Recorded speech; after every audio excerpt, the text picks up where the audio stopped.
Mushuklar g'oyat ajoyib jonivorlardir. Yaqinda zoopsixolog olimlar ulardan chiqayotgan issiqlik inson tanasidagi og'riqlardan forig' qilish xususiyatiga ega ekanini hamda arterial qon bosimi bo'lganlar uchun psixologik xotirjamlikni ta'minlay olishini aniqlashdi. Mushuklarni silash kishini ortiqcha statik bosimlardan xalos etadi va natijada inson yengil bo'ladi.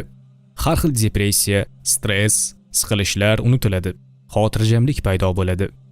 Lekin bu yerda alohida ta'kidlab o'tish joizki, mushuk tarbiyali, muloyim va kasallikdan toza bo'lishi ahamiyatlidir. Dinimizda mushukka alohida e'tibor beriladi. Payg'ambarimiz sollallohu alayhi va sallam mushuklar haqida u sizlarning atrofingizda aylanib yuradigan hayvonlardan deb yaxshi gaplarni aytganlar.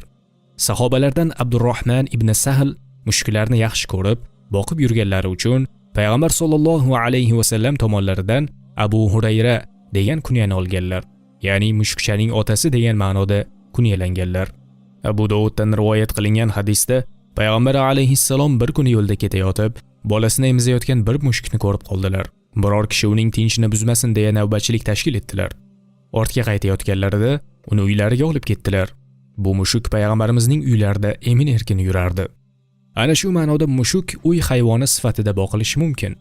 Agar atrofga tafakkur nazari bilan qarasak, ko'p ibratlar olishimiz mumkin. Jumladan mushuklardan ham. Istanbulda Hoji Mazlum degan kishi o'tgan. U hidoyatni mushukdan o'rgandim deydi va bo'lgan voqeani shunday aytadi.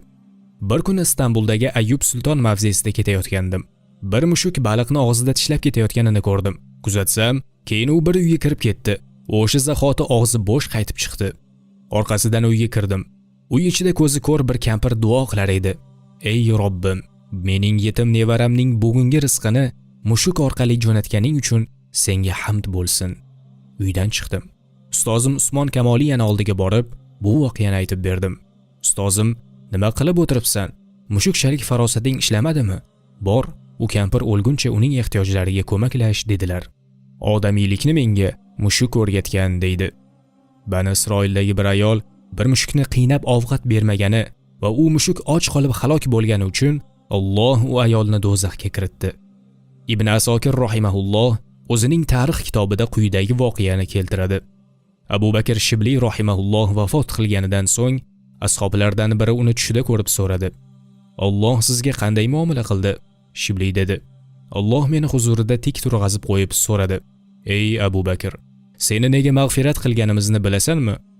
Men o'zimcha solih amallarim, ibodatlardagi ixlosim, qilgan hajim, ro'zam va namozim sababli deb